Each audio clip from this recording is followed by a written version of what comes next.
গুপ্তিপাড়ার বিশ্বম্ভরবাবু পালকি চড়ে চলেছেন সপ্তগ্রাম। ফাল্গুন মাস, কিন্তু এখনও খুব ঠান্ডা। কিছু আগে প্রায় সপ্তাহ ধরে বৃষ্টি হয়ে গেছে। বিশ্বম্ভরবাবুর গায়ে এক মোটা কম্বল। পালকির সঙ্গে চলেছে তার শম্ভু চাকর, হাতে এক লম্বা লাঠি। পালকির ছাদে ওষুধের বাক্স দড়ি দিয়ে বাঁধা। শম্ভুর গায়ে অদ্ভুত জোর। একবার কুম্ভীরার জঙ্গলে তাকে ভল্লুকে ধরেছিল। সঙ্গে বন্দুক ছিল না, শুদ্ধ কেবল লাঠি নিয়ে ভল্লুকের সঙ্গে তার যুদ্ধ হলো।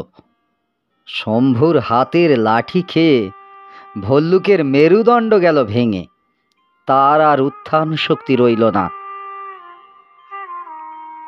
আর একবার শম্ভু বিশ্বম্ভরবাবুর সঙ্গে গিয়েছিল স্বর্ণগঞ্জে।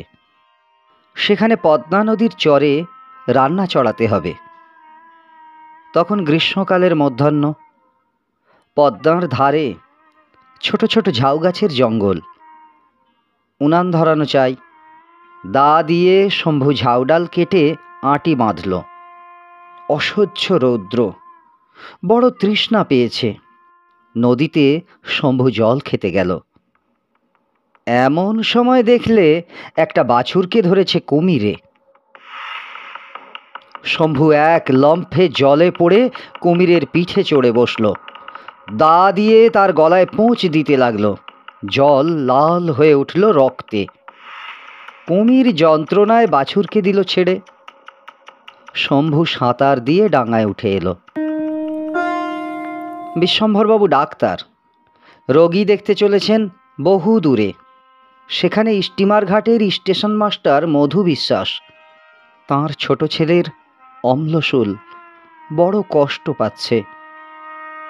বিষ্ণুপুরের পশ্চিম ধারের মাঠ প্রকাণ্ড। সেখানে যখন পালকি এলো তখন সন্ধ্যা হয়ে এসেছে। রাখাল গরু নিয়ে চলেছে গোষ্ঠে ফিরে। বিশ্বম্ভরবাবু তাকে ডেকে জিজ্ঞাসা করলেন, ওহে বাপু, সপ্তগ্রাম কত দূরে বলতে পারো? রাখাল বললে, আগে সে তো 7 ক্রোশ হবে। আজ সেখানে যাবেন না? পথে ভীষ্মহাটের মাঠ, তার কাছে শ্মশান, সেখানে ডাকাতের ভয়। ডাক্তার বললেন, বাবা, রোগী কষ্ট পাচ্ছে, আমাকে যেতেই হবে। তিলপনি খালের ধারে যখন পালকি এলো, রাত্রি তখন 10টা। বাঁধন আলগা হয়ে পালকির ছাদ থেকে ডাক্তারের বাক্সটা গেল পড়ে। ক্যাস্টর অয়েলের শিশি ভেঙে চূর্ণ হয়ে গেল। বাক্সটা তো ফের শক্ত করে বাঁধলে, কিন্তু আবার বিপদ।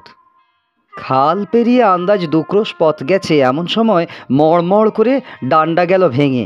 পালকিটা পড়ল মাটিতে। পালকি হালকা কাঠে তৈরি। বিশ্বম্ভরবাবুর দেহটি স্থূল। আর উপায় নেই, এইখানেই রাত্রি কাটাতে হবে। ডাক্তারবাবু ঘাসের উপর কম্বল পাতলেন, লণ্ঠনটি রাখলেন কাছে। শম্ভুকে নিয়ে গল্প করতে লাগলেন।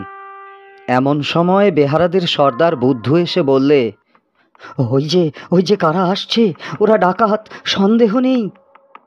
বিশ্বম্ভরবাবু বললেন, ভয় কি? তোরা তো সবাই আছিস। বুদ্ধু বললে, বল্গু পালিয়েছে, পল্লুকেও দেখছি নে, বক্সি লুকিয়েছে ওই ঝোপের মধ্যে। ভয়ে বিষ্ণুর হাত পা আড়ষ্ট। শুনে ডাক্তার তো ভয়ে কম্পিত। ডাকলেন, শম্ভু। শম্ভু বললে, আগে।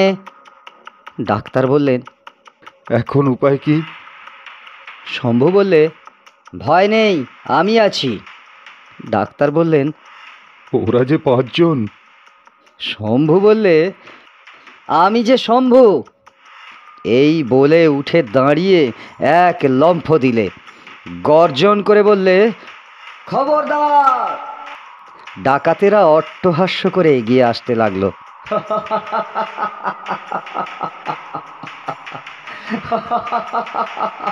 তখন শম্ভু পালকির সেই ভাঙা ডান্ডাখানা তুলে নিয়ে ওদের দিকে ছুঁড়ে মারলে।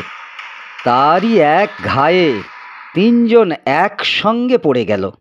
তারপরে শম্ভু লাঠি ঘুরিয়ে যেই ওদের মধ্যে ঝাঁপিয়ে পড়ল, বাকি দুজনে দিল দৌড়। তখন ডাক্তারবাবু ডাকলেন, শম্ভু।